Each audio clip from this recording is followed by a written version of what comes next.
Kanti nginoduma kahle ke manje oqeda ukuphuma e-stage ngane yakwethu siyakubingelela. Ngiyabingelela futhi bona bonke ababukele njengamanje ngiyabingelela. Mfowethu siyabingelela. Yazi yayinhle performance obuya nayo e-stage ngane yakwethu. Ngiyabonga kakhulu mfowethu, inhloso yami ukujabulisa abantu. Ngizwile ngandlebenye kuthiwa bonke labantu abagcwele la bazobuka uduma kahle.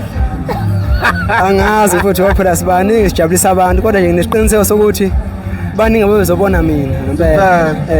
Kunabakho nje abaqondene nawe. Abaningi impela futhi. Mfowethu. Yebo. Sibonile ukuthi ukhiphile khona le ngoma oyiphefomile oyikhiphile osanda kuyikhipha mhlawumbe mfowethu yini ekukhuthazile ukuthi uphinde e-studio futhi? Awukho unyaka ngeke ngiye ngawo e-studio ngenxa yokuthi umhlaba ngiphilisa kakhulu futhi nge-message njengamanje sebancane abantu abacula i-message. Yes. Kusele mina so yes. Into engigqugqumezela kakhulu ukuthi ngizobashiya nobani abantu abangaka mfowethu. Abafuna i-message uma ngabe ngasabuyele e-studio so mfowethu indlela abangisupporta ngayo bona bangikhupha ukuthi ngiqhubeke nge-studio ukuze ngiqhubeke ngibajabulise. Mfowethu usakhuluma ngomlayezo kakhulu ingoma zakho umuntu mengabe ilalela iningi lazo linomlayezo kakhulu. Mhlambe vele usikhethele ukuthi wena ugxile kakhulu emlayezweni more than ama-singalong. Nginawo umlayezo ngama-singalong. Yeah. Njengale ngoba ngisho manje stage ethi nathi sinenhliziyo. Yes. Siyabuza ubuhlungu. Ingoma esingalong kodwa futhi nomlayezo onzima kakhulu mayethi ngoba iyodwa inkabi la ekhaya. Kungani mafika la ekhaya uzodubula mama nezingane ngisho ingane sakhasayo. Ngoba inkabi iyodwa la ekhaya.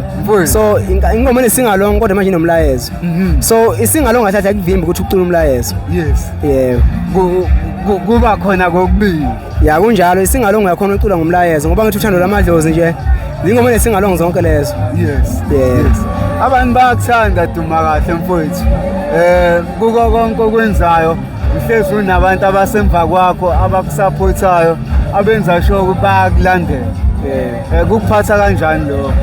Ngiyajabulisa kakhulu mfowethu ngoba ikona okwenza ukuthi mangivuke ekseni. Yes. Ngicabanga ukubhala ingoma. Ngazi khona abantu engibabhalelayo. Yes. Abangithandayo. Yebo.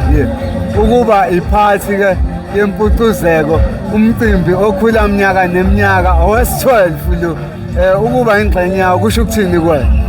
Akusho ukukhulu kimi mfowethu ngoba ngicabanga ukuthi wonke umculo okhona endimeni uhlala efisa ukuthi ngaba ingxenye yayo impucuzeko so nami ukuba ingxenye yayo hlala kungijabulisa kakhulu ngasho kanjalo. Yes. Sitshele ngalesiqephu sevideo oshuthile lapha ngibonile ukuthi uthathe i-theme ye-uniform yesikole kwenziwe yini lo? Cause ingoma ikhuluma ngani ngempilo eyenzeka uma uqeda isikole.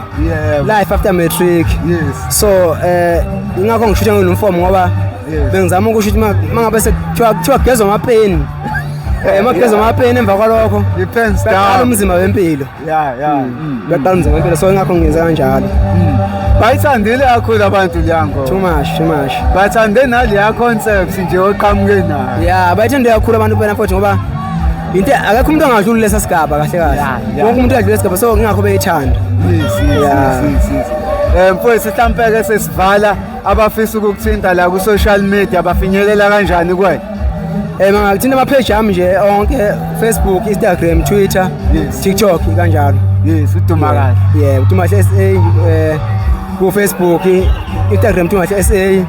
Ku Twitter @dumahle_m, ku TikTok Dumahle _iphathas. Yes. Yebo. Ngani yakwethu siyabonga ngesikhathi sakho. Bonga mina mfowethu. Danko.